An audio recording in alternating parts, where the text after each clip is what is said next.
धान की कटोरे छत्तीसगढ़ की सियासत धान से बाहर ही नहीं निकल पा रही है। धान खरीदी को लेकर एक बार फिर सत्ता पक्ष और विपक्ष आमने सामने है।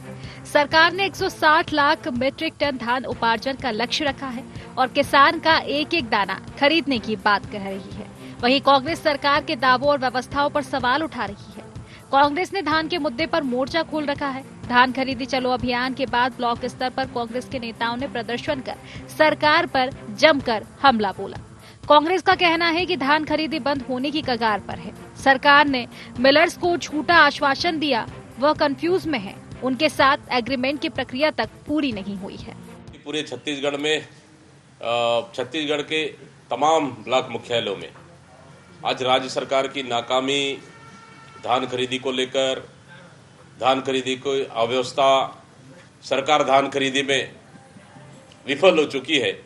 इन मुद्दाओं को लेकर हम लोग आज धरना प्रदर्शन कर रहे हैं और आज पूरे प्रदेश में कांग्रेस कमेटी ने सरकार के खिलाफ में एक दिवसीय धरना प्रदर्शन का आयोजन रखा है। कांग्रेस के इन आरोपों पर सरकार पलटवार कर रही है। सरकार से जुड़े लोगों का कहना है कि राइस मिलर्स और सरकार के बीच सहमति बन गई है, जिसके बाद से धान का उठाव शुरू हो गया है। कांग्रेसियों के पास कोई मुद्दा नहीं है, इसीलिए वो धान खरीदी की आड़ में जनता को भड़काने की कोशिश कर रहे हैं। कांग्रेसियों के पास में कोई मुद्दा नहीं है और पूरे प्रदेश में बहुत ही स्मूथ तरीके से धान खरीदी हो रही है। कांग्रेस केवल लोगों में अफवाह फैला रही है, डर फैला रही है, लेकिन ये माननीय विष्णुदेव साय जी की सरकार है। लोगों का धान खरीदा जा रहा है। मैं तो कांग्रेस के लोगों को चुनौती देता हूँ। 5 साल जब उनकी सरकार रही तब वो कभी किसी धान खरीदी केंद्र में नहीं गए। अब वो सीखने गए हैं कि धान खरीदी कैसे होती है। छत्तीसगढ़ की सियासी गलियारों में धान पर रार तेज है। जब तक धान खरीदी जारी है तब तक कांग्रेस के प्रश्न खत्म नहीं होने वाले। शीतकालीन सत्र में ये मुद्दा सदन में कांग्रेस प्राथमिकता से उठाने की तैयारी कर रही है। बहरहाल अब देखना होगा कि धान खरीदी पर कांग्रेस के विरोध प्रदर्शन से कोई असर होता है या नहीं। रायपुर से अद्वैत नाइक की रिपोर्ट।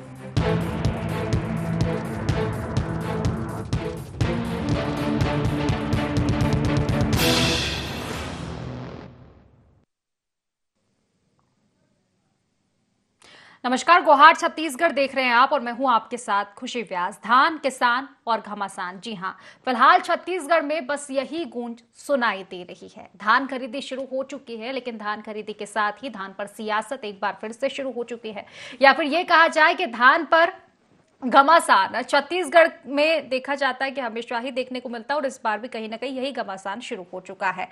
एक और धान खरीदी जारी है। सरकार ने जो दावे किए थे या फिर कहें कि मोदी की गारंटी में धान को जिस तरह से शामिल किया था, मोदी की गारंटी पूरी की गई है। धान खरीदी जारी है। सरकार के दावे हैं कि धान खरीदी बहुत ही सुव्यवस्थित तरीके से चल रही है, लेकिन विपक्ष ने अब सरकार पर सवाल उठाना शुरू कर दिया है। धान खरीदी की शुरुआत से ही विपक्ष लगातार सरकार को घेर रहा है।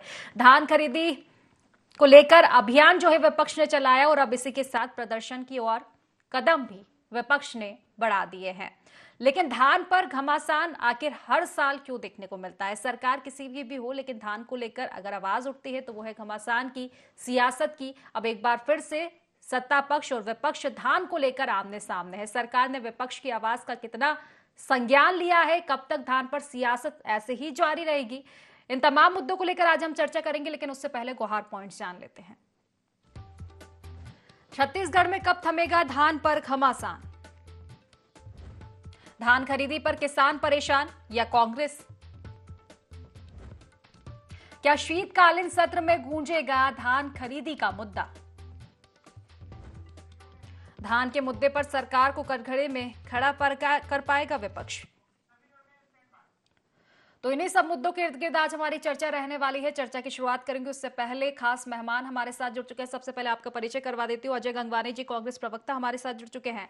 बीजेपी से अपनी प्रतिक्रिया रखने के लिए निशिकांत पांडे जी हमारे साथ जुड़ चुके हैं और इसी के साथ वरिष्ठ पत्रकार गंगेश जी हमारे साथ जुड़ चुके हैं। आप तीनों ही मेहमानों का बहुत बहुत स्वागत है इस खास चर्चा में। और चर्चा की शुरुआत अजय जी आप ही से करते हैं। देखिए, देखा जा रहा है कि धान खरीदी जारी है एक और, लेकिन जिस तरह से विपक्ष की आवाज है, तो ये परेशानी आखिर किसको है? ये परेशानी किसान को हो रही है, ये परेशानी राइस मिलर्स को हो रही है, या फिर ये परेशानी कांग्रेस को हो रही है?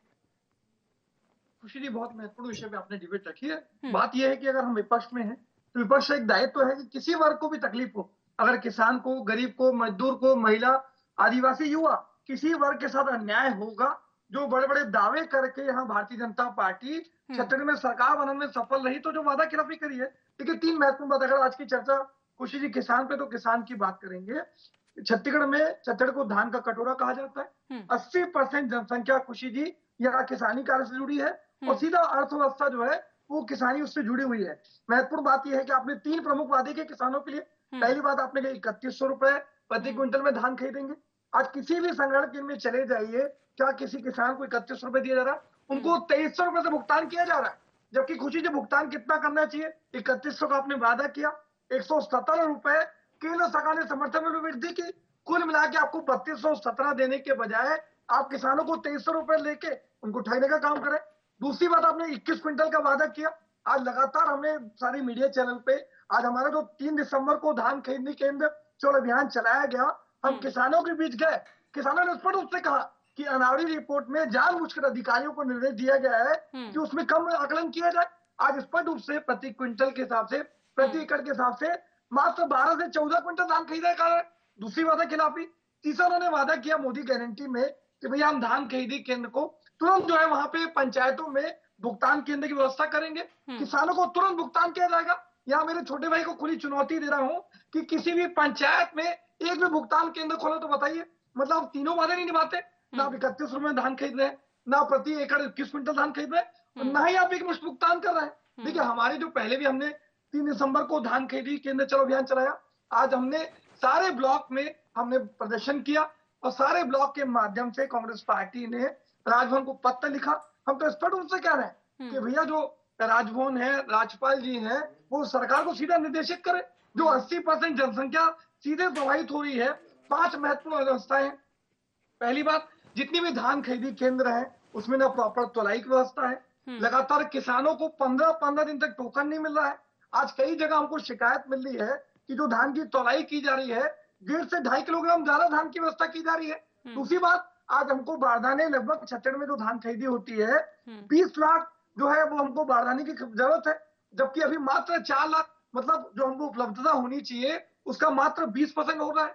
तो लगातार बारदाने की कमी, टोकन की व्यवस्था, और लगातार जो देखिए दूसरी महत्वपूर्ण बात है कि यहाँ पे 2739 धान जो संग्रहण केंद्र है उसमें से 1388, मतलब लगभग 51% जो धान संग्रहण केंद्र है उसमें बफर स्टॉक से ज्यादा माल पड़ा है। तो वहां पे वो धान की तौलाई नहीं हो रही है, सारे जो काम है वो अटक रहे हैं। तो दूसरी बात, आप टोकन तोड़ द्वार, ये जो महत्वपूर्ण है कांग्रेस पार्टी ने चालू किया, जिसके माध्यम से किसानों को सुविधा मिलती थी, आप टोकन तोड़ द्वार से बंद करते हैं क्योंकि किसान आपकी प्राथमिकता नहीं है, लेकिन मनपसंद है वो आप चालू रखते हैं क्योंकि शराबियों को उनकी मनपसंद शराब मिलेगी पर आपको शराब से मेन्यू मिलेगा। तो आपकी प्राथमिकताओं में किसान नहीं है, ये शराबी है। दूसरी महत्वपूर्ण बात है, आज अभी तक आपने 14 नवंबर से चालू किया है, 25 दिन से ज्यादा हो गए हैं, मात्र 35 लाख का आपने खरीदी की है। अगर आप इस टाइप का टारगेट चलाएंगे तो ये तो टारगेट पहुंच रहा है मुश्किल से 90 लाख के आसपास पहुंच रहा है, जबकि आपके द्वारा दावे 160 लाख मीट्रिक टन धान किए। तो आपकी नियत नीति मंशा जो है वो स्पष्ट रूप से दिख रही है कि आप किसानों का दाना दाना धान नहीं खरीदना चाहते। खुशी जी, चलिए ठीक है, जवाब ले ले तो निशिकांत जी से। निशिकांत जी, देखिए मोदी की गारंटी पर सीधे सवाल है, और ये सवाल सिर्फ राज्य की आपकी सरकार पर नहीं बल्कि अमित शाह जी के आने से पहले ही 3 सवाल रेडी कर दिए हैं उन्होंने। मनपसंद एम की बात की है, नगरनार के स्टील प्लांट के निजीकरण की बात कर रहे हैं। इसी के साथ जो एक मुद्दा जिसको लेकर विपक्ष लगातार हमलावर है, अपराधों को लेकर बात की जा रही है, लॉ एंड ऑर्डर को लेकर बात की जा रही है, लेकिन इसी के साथ अभी जो मुद्दा हो चुका है धान को लेकर। खुशी जी, आपको, अजय गंगवानी जी को, बड़े भाई गंगेश द्विवेदी जी को संध्या जोहार। देखिए, बेगानी शादी में अब्दुल्ला दीवाना हो रहा है। क्या है, जितनी बातें अभी कही हमारे बड़े भाई ने, 39 लाख मीट्रिक टन लगभग की खरीदी की जा चुकी है। लगभग 9,000 करोड़ रुपए का ट्रांसफर किया गया है पैसा। विषय क्या है कि देखिए, इनको जनता ने जब नकार दिया तो जमीन से अलग हो चुके, इसलिए नकारा था। अब एसी कमरे में बैठ के धान खरीदी की चर्चा अगर कांग्रेस पार्टी करना चाहती तो कर सकती है, लेकिन विषय क्या है, लगभग 1.5 लाख किसान बढ़ गए पिछले साल से। जब पिछले साल 21 क्विंटल और 3100 रुपया में एक मुश्त राशि दी गई तो लगभग 1.5 लाख किसानों का पंजीयन ज्यादा हुआ। तो तो ये विषय जो जनता के बीच में, और किसान जब 2500 रुपये आप दे रहे थे, किसान बहुत उत्साहित था और समृद्ध हो रहा था, और जब 3100 रुपये हम दे रहे हैं और किसान मतलब तकलीफ में है, ये विषय कांग्रेस पार्टी का आपने जो गुहार पॉइंट डाला, ये किसान का विषय ही कांग्रेस का है, तो वास्तव में कांग्रेस का विषय है।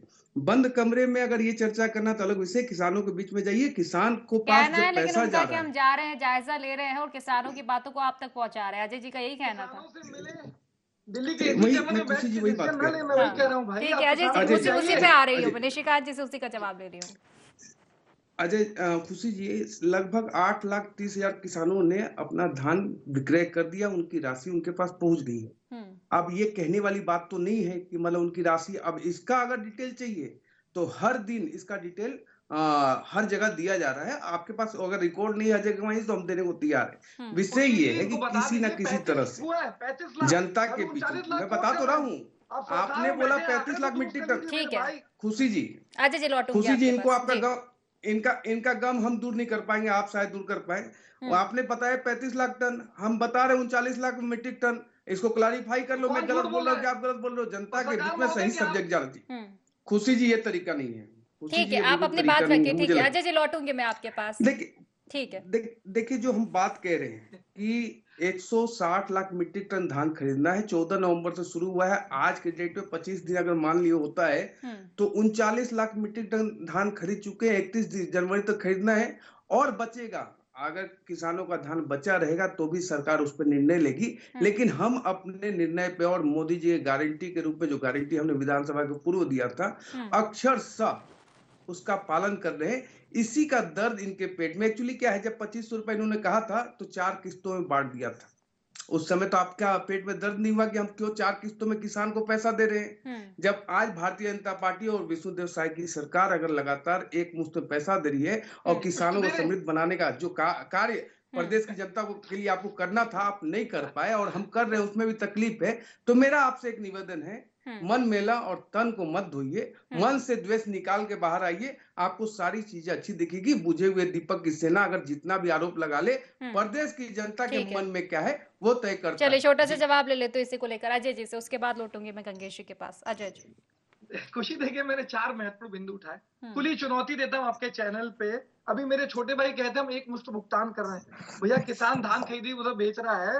मैं स्पष्ट रूप से कह रहा हूँ खुशी जी, एक भी पंचायत में एक भी भुगतान केंद्र होगा तो आज के बाद ये डिबेट में नहीं बैठेंगे, मैं नहीं बैठूंगा। खुली चुनौती दे रहा हूँ, जिस पंचायत में चलना चाहे मेरे साथ छोटे भाई चले और मुझे बता दीजिए यहाँ भुगतान केंद्र है। तो पहला झूठा वादा तो दिख रहा है कि आप जो एक मुश्त भुगतान की बात कर रहे हैं कहीं पे नहीं हो रही, पहली बात। दूसरी महत्वपूर्ण बात, सवाल इसलिए उठ रहे हैं ना अजय जी कि किसान की जितनी आवाज नहीं आ रही है, किसानों की इतनी आवाज नहीं आ रही है, ना ही राइस मिलर्स की इतनी आवाज आ रही है कि हम कंफ्यूजन है जितनी आवाज कांग्रेस की आ रही है, इसलिए सवाल उठाए जा रहे हैं। खुशी जी बहुत महत्वपूर्ण बात कर रहा हूँ। आप देखिए वरिष्ठ पत्रकार हैं, कुछ प्रश्न तो जोड़ लीजिए। मैं 2 चीजें स्पष्ट कर रहा हूँ, जितने भी राइस मिलर्स हैं उनके साथ पिछले 3 महीने से आंदोलन चल रहा है। देखिए समय के अनुसार महंगाई बढ़ रही है, आप मिलिंग के रेट को बढ़ा तो नहीं रहे। हमारे कांग्रेस के समय जो मिलिंग का रेट था उसको सीधा आधा कर दिया है। 50% कटौती मिलिंग के रेट में की गई है, जिसके नाम से छत्तीसगढ़ पूरे राइस मिलर पूरा हड़ताल पे, यहाँ तक कि आत्महत्या की धमकी। चलिए ठीक है, छोटा सा जवाब। ठीक है, निशिकांत जी से पूछ लेते हैं ना। निशिकांत जी फुल कॉन्फिडेंस में अजय जी, जितनी कांग्रेस है कॉन्फिडेंस में विपक्ष में रह के, उतनी कॉन्फिडेंस में अजय जी बोल रहे चुनौती स्वीकार है आपको? हाँ हाँ बिल्कुल स्वीकार है। मैं एक चीज क्लैरिफाई करता हूँ, हमारे बड़े भाई को शायद जानकारी नहीं है। प्लीज अजय गंवानी प्लीज। इन्होंने कहा कि सीधा आधा कर दिया, यही तो है जनता के बीच में भ्रम करके राजनीति करने वाली कांग्रेस। 60 रुपया मिलियन दर था। प्लीज दावा कर रहे हैं निशिकांत जी, दावा कर रहे हैं अजय जी तो। और भी क्या रेट दे रहे हैं मैं बताऊंगा। अजय गंगवानी जी, मतलब जिहाद मत कीजिए, शाब्दिक जिहाद मत कीजिए प्लीज। आप काफी वरिष्ठ हैं, आपको ये शोभा नहीं देती। चलिए ठीक है, मैं आपके पास लौटूंगी, आप दोनों के पास लौटूंगी। देखिए ठीक है, मुझे नहीं लगता खुशी 10 सेकंड।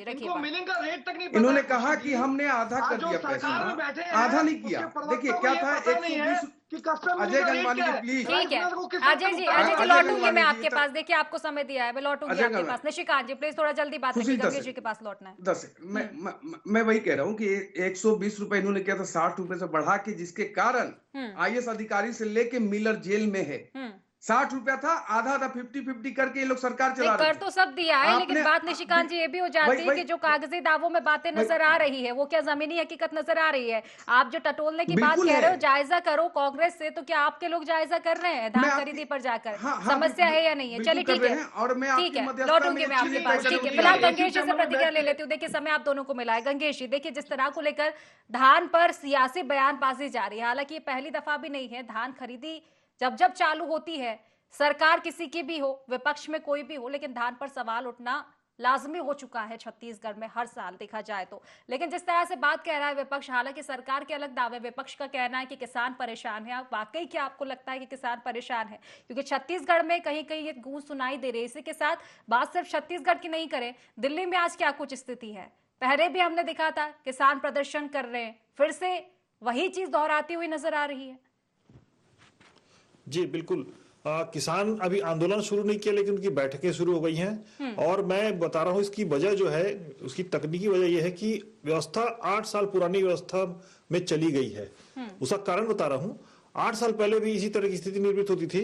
और थोड़ा समय समझा देता हूं कि धान उपार्जन केंद्र में धान की खरीदी होती है, उसका धान जो है धान संग्रहण केंद्रों में जाके स्टोर होता है और वहां से मिलर्स उठाते हैं। एक ये व्यवस्था सालों से चली आ रही थी। लेकिन इस व्यवस्था, और ये जो धान संग्रहण केंद्र खुले मैदान होते हैं जिसपे पॉलीथीन की कवरिंग लगा के स्टोर किया जाता है। और ये समस्या लगातार छत्तीसगढ़ में राज्य बनने के पहले से थी कि बारिश का मौसम आ जाता था लेकिन धान का उठाव नहीं हो पाता था। इस समस्या को रमन सिंह के कार्यकाल में लगभग 8 साल पहले, अभी जो वर्तमान में इस विभाग की प्रमुख है ऋचा शर्मा जी, दिल्ली डेपुटेशन से लौटी थी, बैठक हुई थी। बैठक में यह तय हुआ कि मिलर्स सीधे उपार्जन केंद्र से, जहां धान खरीदी केंद्र से ही धान को उठाएंगे, तो स्टोर करने की जरूरत ही नहीं पड़ेगी। और उस समय ये आई थी बात की पेमेंट की बात आई कि जो मिलर्स भी जो होते हैं कस्टम मिलिंग के लिए, जब धान उनके पास जाता है तो वो बाजार से पैसे उधार लेकर मिलिंग करते हैं, उससे जब चावल जमा करते तब उनको पेमेंट होता है। तो इस बीच जो लंबा समय खिंचता है तो उनको ब्याज देना पड़ता है उसका एक्स्ट्रा। तो उस समय यह व्यवस्था बनाई गई थी कि उनको इमीडिएट पेमेंट भी होगा। धान खरीदी करो, मतलब धान उठाओ और तत्काल मिलिंग करके आप वापस करो चावल, तत्काल पेमेंट होगा। यह व्यवस्था जब वहां शुरू हुई तो रमन सिंह के शासनकाल में ही धान सीधे उपार्जन केंद्र से उठने लगा था और धान खरीदी का फ्लो इतना बढ़ा कि किसानों को तुरंत टोकन मिलता था और दूसरे दिन की या उसी दिन उनको पेमेंट भी हो जाता था और उनकी धान खरीद ली जाती थी। आज स्थिति यह है कि किसानों को 15-15 दिन का टोकन मिल रहा है। धान उपार्जन केंद्र से स्टोरेज केंद्र में चला गया है, संग्रहण केंद्रों में धान पूरा जाम है, मिलर्स धान उठा नहीं रहे हैं। मिलर्स धान न उठाने के पीछे अपना कारण ही बता रहे हैं कि एक तो पुराना पेमेंट उनका अटका है, फिर नया पेमेंट। इस विवाद को अभी तक पूरी तरह से मुझे लगता है सरकार ने सुलझा नहीं लिया है। यह सरकार को इस मामले में फोकस करना चाहिए, क्योंकि आज ही वही अधिकारी इस विभाग की प्रमुख है जिसने ये सोल्यूशन दिया था। अगर ये वो व्यवस्था फिर से हो सकती है, मुझे लगता है कहीं ना कहीं भुगतान को लेकर ही समस्या आ रही है। अगर सरकार ये व्यवस्था वापस बहाल कर ले कि उपार्जन केंद्रों से सीधे धान उठे और मिलर्स उसको उठा के मिलिंग शुरू कर दे, उनके भुगतान की जो भी पेमेंट की जो दिक्कतें उसको दूर करे, तो मुझे लगता है ये खरीदी बहुत तेजी से होने लगेगी। और चूंकि लक्ष्य बहुत बड़ा है, उस समय मुश्किल से मुझे लगता है 95 लाख मीट्रिक टन की खरीदी होती थी, आज 160 लाख मीट्रिक टन खरीदी आपने लक्ष्य रखा है, लगभग मतलब 1.25 गुना, 2 गुने के करीब है ना। तो आपको बहुत तेजी से खरीदी करनी पड़ेगी और किसानों को इस तरह 15-15 दिन रोकेंगे तो देखिए उनके धान में सूखत बढ़ेगी, तो उनके धान की कीमत भी एक तरह से प्रभावित होगी। सूखत यानी रखे रखे भी धान सूखता है, ज्यादा मात्रा में सूख जाएगा तो उनके धान की का वजन कम होगा, तो निश्चित तौर पर उसमें उनको नुकसान होता है। और दूसरी बात, समय पे अगर उनको पेमेंट नहीं मिलता है तो ये जो अवसर रहता है शादी ब्याह करने का अवसर रहता है, किसान की भी इकोनॉमी इसी तरह की होती है, अपना कर्ज पटाते हैं हम लोग। जैसे धान का भुगतान आता है वो अपना कर्ज जमा करते हैं, कोई मांगलिक कार्य उसको पूरा करते हैं। तो ये स्थिति अगर ज्यादा देर खींचेगी तो किसानों में असंतोष बढ़ेगा और वो खुले बाजार में बेचना शुरू कर देंगे, धान खरीदी केंद्रों में नहीं आएंगे। ये एकदम से इमीडिएट होता है, मंडियों में चले जाता है धान फिर, और औने पौने रेट में जो अड़ती है उसको लेकर फिर उसका गलत मतलब मिस यूज करते हैं और किसानों को सही कीमत नहीं मिलती। तो सरकार को इस व्यवस्था को वापस बहाल करना चाहिए और धान उपार्जन केंद्र से ही धान उठ जाए, इसकी व्यवस्था करनी चाहिए। ये सारा विवाद समाप्त हो जाएगा। निश्चित तौर पर एक बेहतर बात आप कह रहे हो, इसी को लेकर निशिकांत जी से जवाब लूंगी, उससे पहले अजय जी कुछ बोलना चाहते हैं। अजय जी।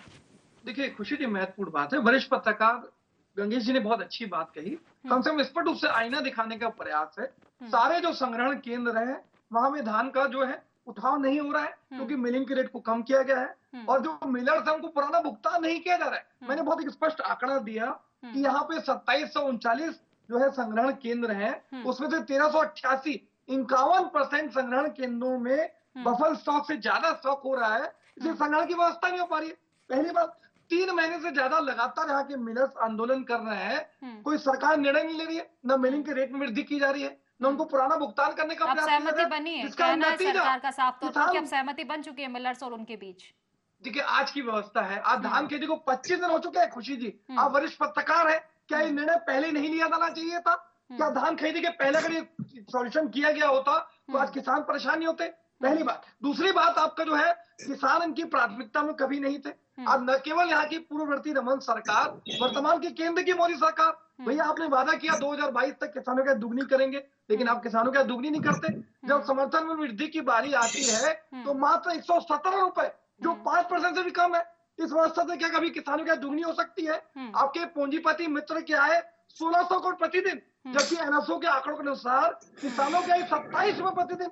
तो क्या ये किसान आपकी प्राथमिकता में नहीं होती? पहली बात। दूसरा, आपने स्वामीनाथन आयोग की रिपोर्ट लागू करने की बात की कि भैया किसानों की लागत का 1.5 गुना मूल्य देंगे, लेकिन आपकी सरकार को 11 साल हो गए, आप स्वामीनाथन आयोग की रिपोर्ट लागू नहीं करते। ठीक है, जवाब ले लेती हूँ ना, इसी का जवाब ले लेती हूँ। निशिकांत जी, देखिए कहावत कही जाती है कि जो गरजते हैं वो बरसते नहीं, जो बरसते हैं वो गरजते नहीं। कांग्रेस बार बार सवाल उठाती है, जब आप नई योजना लेकर आते हो तो आप ये सवाल उठाते हो कि विपक्ष पहले हम पे सवाल क्यों उठाता है, समय क्यों नहीं लेता है, देखता क्यों नहीं है कि आगे क्या कुछ होगा। लेकिन अगर इस तरह की स्थिति होगी तो विपक्ष का सवाल उठाना लाजमी हो जाएगा ना। अपराधों को लेकर आप रिकॉर्ड बताते हैं, अपराधों का रिकॉर्ड कम हुआ है, अपराधों का ग्राफ कम हुआ है, तस्वीरें क्या कुछ सामने आती है। धान खरीदी को लेकर दावे किए जा रहे हैं, लेकिन जिस तरह से अभी गंगेश जी का कहना था कि क्या व्यवस्थाओं को लेकर सरकार प्रतिबद्ध है। ठीक है, धान खरीदी की जा रही है, लेकिन धान के उठाव को लेकर नहीं लगता कि एक पहले योजना बनाई जानी चाहिए थी और उसके बाद तमाम निरीक्षण करने चाहिए कि क्या कुछ स्थिति है। खुशी जी बहुत अच्छी बात कही, गरजने वाले बरसते नहीं है और बिना बरसे वो चले गए 5 वर्षों में, और सारी अनियमितता उन्हीं के कारण बनाई गई। ये जो मिलर्स का जो वो चले गए, लेकिन अब जिम्मेदारी आप पर आ गई है ना, उन पर नहीं थोप सकते अब बात, वर्तमान पर आइए। हाँ, भूतकाल को छोड़कर। मैं नहीं तो नहीं खुशी जी, मैं नहीं थोप रहा हूँ। मैं जो मिलर्स की बात ये लोग कर रहे हैं, एक्चुअली मिलर्स के पैसे को 60 रुपए से बढ़ा के 120 रुपए किया गया और 50-50 भ्रष्टाचार में डाला गया, जिसके कारण वहाँ का जो मेरा निवेदन है, मेरा निवेदन है कि मिलर्स की हड़ताल को पहले क्यों नहीं रोका गया? ठीक है, आऊंगी मैं आपके पास। अजय जी बात रखिएगा। अभी निशिकांत जी से देखिए आप ही की बात का जवाब ले रही हूँ मैं, ठीक है, उनको कहने दीजिए, आपके पास लौटूंगी। जी निशिकांत जी। तो वो व्यवस्था जो था वो प्रदेश के राजस्व को लूटने का एक व्यवस्था बनाया गया था। तो क्या आप अगर अजय गंगवानी जी या आप ये कह रही है कि उसी व्यवस्था को सुचारू रूप से चलाया जाए? नहीं, भ्रष्टाचार पे जीरो टॉलरेंस की नीति पे हम काम कर रहे हैं। दूसरा विषय इन्होंने कहा है कि ये जो अनियमितता है या बारदाना की कमी है या धान खरीदी नहीं हो रही है या मिलर्स धान नहीं उठा रहे, आज की डेट में 15,000 मीट्रिक टन उठा लिया गया है और ये हमारी जिम्मेवारी ही नहीं है, हम कर्तव्य के साथ इस पे काम कर रहे हैं। जो आंकड़े हमने दिए कि 39 लाख मीट्रिक टन धान खरीदा जा चुका है, 9,000 करोड़ से ज्यादा भुगतान किया जा चुका है, 8,28,000 किसानों से धान खरीदी की जा चुकी है। एक भी शब्द इसमें गलत हो, एक भी आंकड़ा गलत हो, ये चुनौती दे रहे थे। मैं खुशी जी आपके माध्यम से एक निवेदन करता हूं कि आपकी मध्यस्थता में या इंडिया न्यूज की मध्यस्थता में इसकी जांच हो जाए।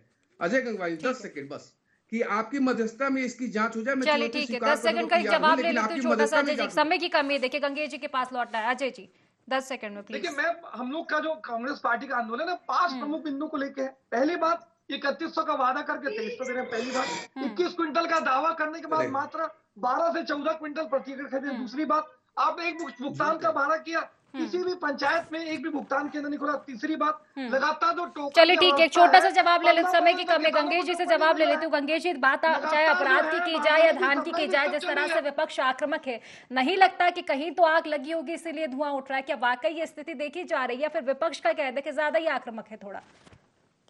नहीं, निश्चित तौर पर विपक्ष साल भर के बाद सक्रिय हुआ है, तो निश्चित तौर पर विपक्ष साल भर के मतलब लगातार सक्रिय है विपक्ष। और ये जो अभी धान का मुद्दा एकदम जेन्युइन मुद्दा है और इसकी व्यवस्था कैसे सुधर सकती है वो भी मैंने बता दिया। इस व्यवस्था को तेजी सुधारना पड़ेगा कि जो अभी गति है, निशिकांत जी ने जो दिया जवाब, उनका आंकड़ा एकदम सही है, लेकिन आपका लक्ष्य बहुत बड़ा है। निश्चित तौर पर कुल मिलाकर देखा जाए तो ऐसे मसलों पर एक सामंजस्य विपक्ष और सत्ता पक्ष में बने, विपक्ष सुझाव दे और सत्ता पक्ष कहीं ना कहीं सुझाव पर गौर फरमाए ताकि आगे तमाम व्यवस्थाएं ठीक रहे। फिलहाल समय की कमी के चलते चर्चाएं समाप्त करनी पड़ेगी। आप तीनों मेहमानों को बहुत बहुत शुक्रिया इस चर्चा में जुड़ने के लिए। तो देखिए, धान पर घमासान पहली बात नहीं, हर बार देखा जाता है कि धान पर घमासान छत्तीसगढ़ में देखने को मिलता है। इस बार फिर से सवाल है, देखने वाली बात होगी ये सियासत कहां तक पहुंचेगी।